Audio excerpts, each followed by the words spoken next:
Aku masih tidak percaya aku bisa mengalami kejadian ini.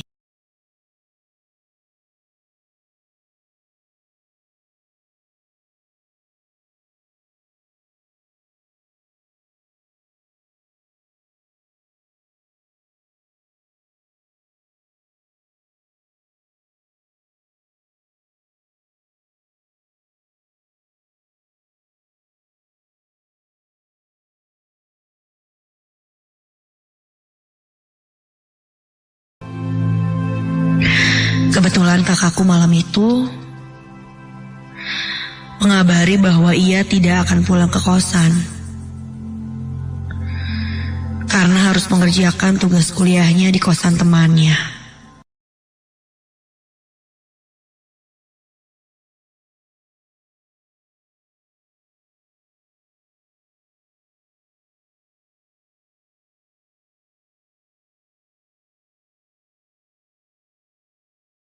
Aku keluarkan cemilan itu dan menyimpan kantong kreseknya itu juga di meja sebelah tempat tidur. Namun tidak ada acara yang menarik saat itu. Hingga tiba-tiba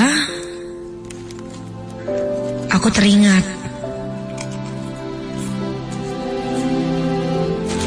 kalau malam itu adalah malam Jumat. Artinya, acara Nightmare Side Ardan Radio Bandung akan dimulai sebentar lagi.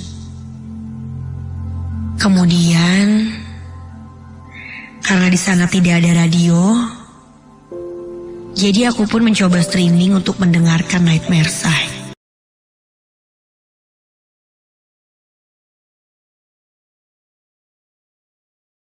Acara baru saja dimulai. Selamat datang di Nightmare Side. Dan sekali lagi.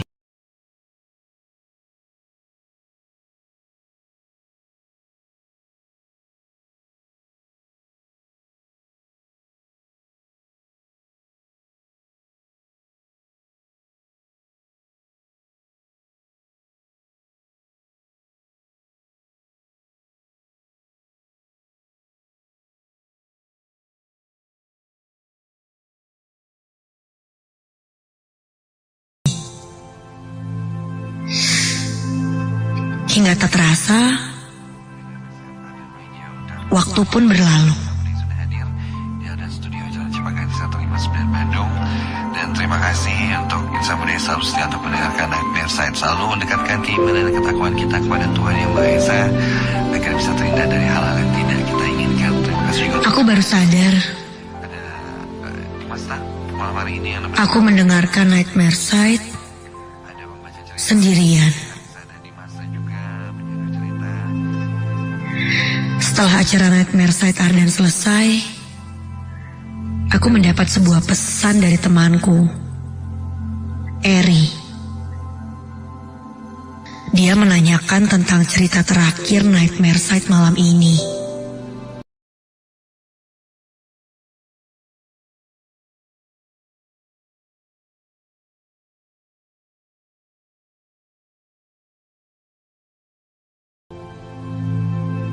Kemudian aku menceritakannya lewat chattingan.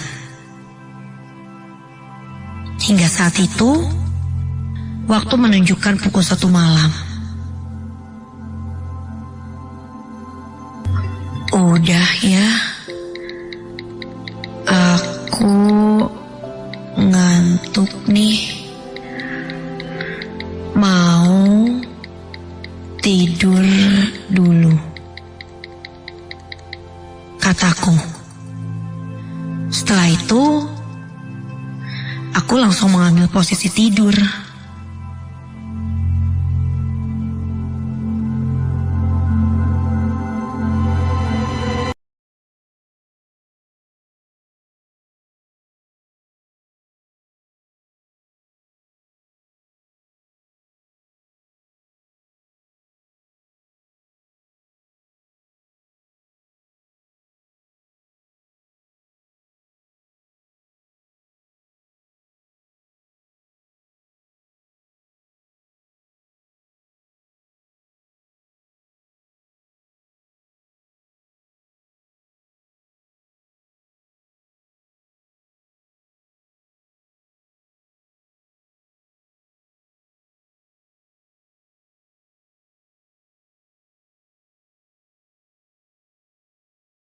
bekas cemilanku tadi. Dan kantong kresek itu terdengar seperti ada yang memainkannya.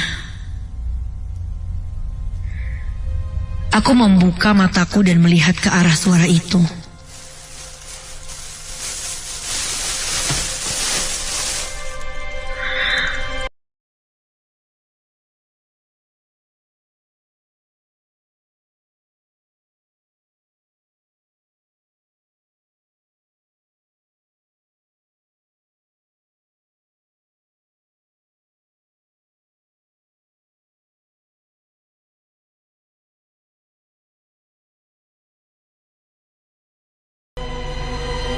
Aku mencoba menepuk-nepuk kresek itu untuk mengusirnya.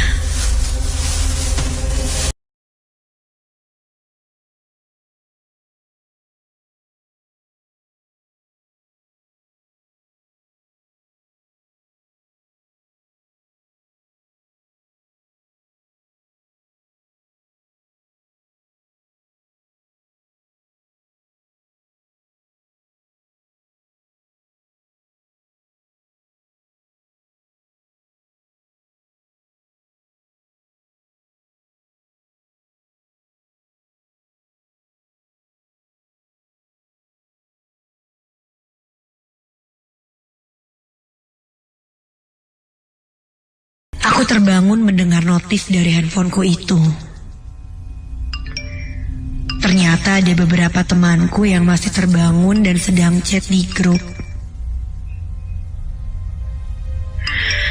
Aku cek, ternyata salah satu temanku di grup itu sedang curhat.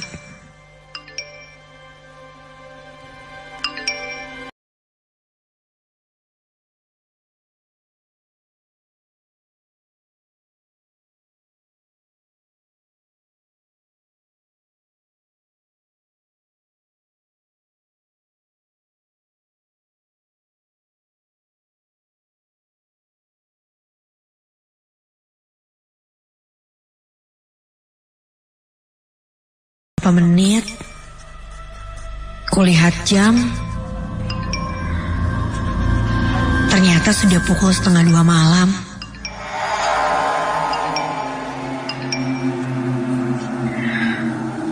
Aku menyimpan kembali HP-ku dan mematikan TV.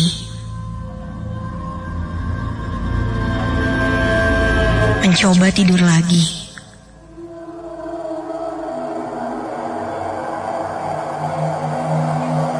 Baru saja aku akan tidur,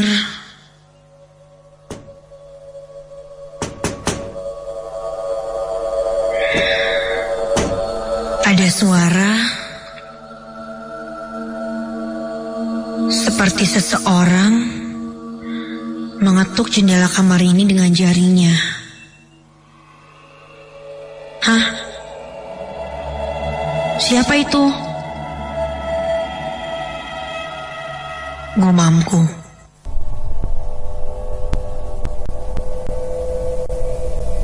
Suara ketukan itu cukup keras ku dengar. Hingga aku penasaran sekali melihat siapa yang mengetuk jendela kamar malam-malam.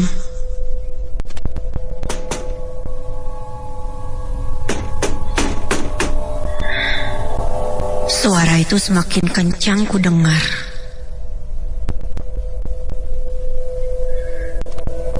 Aku memberanikan diri untuk membuka gordennya. Dan... Hah? Kok aku tidak melihat apapun dari balik jendela itu? Tapi... Astaga... Aku melihat kaca di depanku bergetar. Seperti sedang diketuk. Tapi aku masih tak melihat siapapun.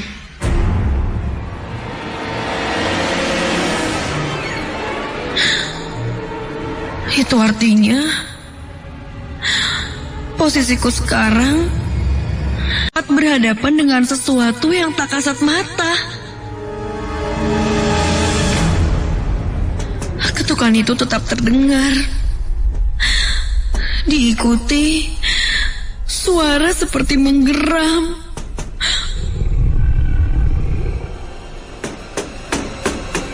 Ya Tuhan.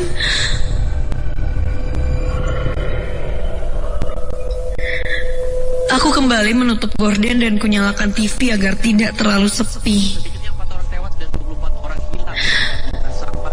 Aku kembali ke atas kasur, lalu menyelimuti diriku. Tak berapa lama, suara itu berhenti.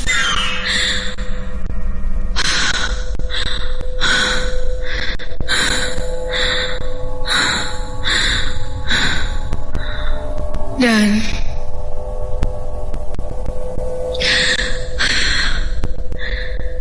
kini terdengar lagi suara kantong kresek yang dimain-mainkan.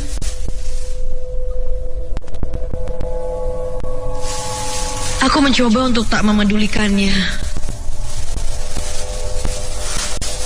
Mungkin cicak. Tapi ekor mataku kini menangkap sesuatu.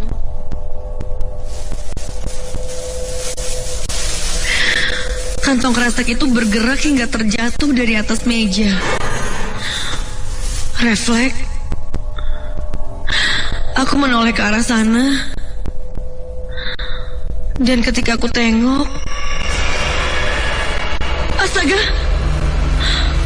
apa itu? Muncul menembus tembok dari sebelah meja itu perempuan berbaju putih. Sosok itu berjalan terseok-seok. Aku pun langsung terdiam pura-pura tidak melihatnya. Dia berjalan terseok menuju pintu dengan suara menggeram yang menyeramkan.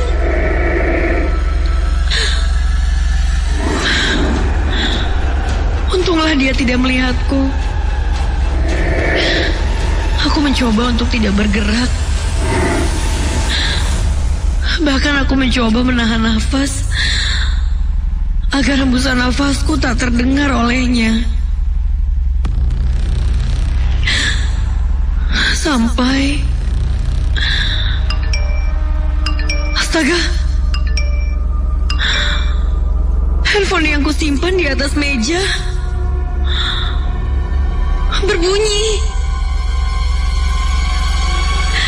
Dan ketika itu sosok perempuan itu pun menoleh ke arahku. Dan sekarang dia menghampiriku. Ya Tuhan, kini terlihat jelas wajahnya. Matanya putih, wajahnya pucat, bibirnya seperti meracap. Semua dengan tangan yang sangat kurus dan panjang. Rambut yang terurai bergerak ke sana kemari seperti hidup. Dia pun membungkukkan badannya dan mendekatkan wajahnya ke arahku. Kukunya yang panjang dan mengerikan itu bergerak seakan ingin menyentuh wajahku. Ekspresi wajahnya marah.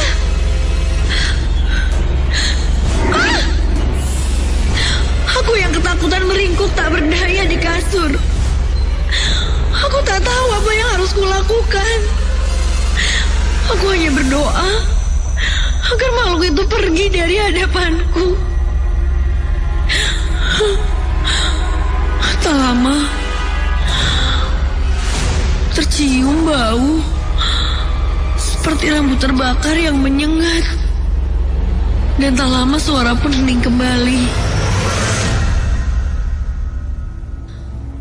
Ketika kulihat,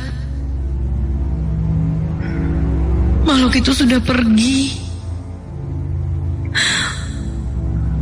Namun suara geramannya masih terdengar. Meskipun akhirnya suara itu semakin lama semakin menjauh.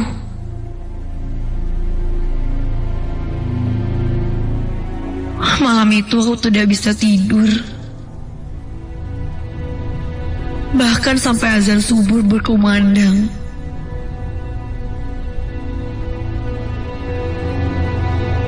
Siang harinya,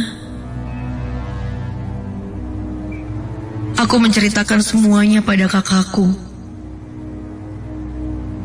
Dia bilang, kosan itu memang ada penunggunya. Saat jam 12 malam kita tidak boleh berisik. TV juga harus sudah dimatikan. Karena dulu juga sempat ada kejadian ketika salah satu penghuni kosan di situ masih menyalakan TV sampai jam 3 pagi. Kemudian dia didatangi penghuni kosan itu bahkan sampai kesurupan. Boleh percaya, boleh tidak. Mungkin cerita ini terdengar seperti dibuat-buat. Karena penampakannya jelas dan mengerikan seperti di film-film. Namun aku memang benar-benar mengalaminya. Benar-benar pengalaman buruk yang sangat ingin aku lupakan. Mungkin hal lain penyebabnya adalah karena saat itu aku mendengarkan Nightmare Side sendirian.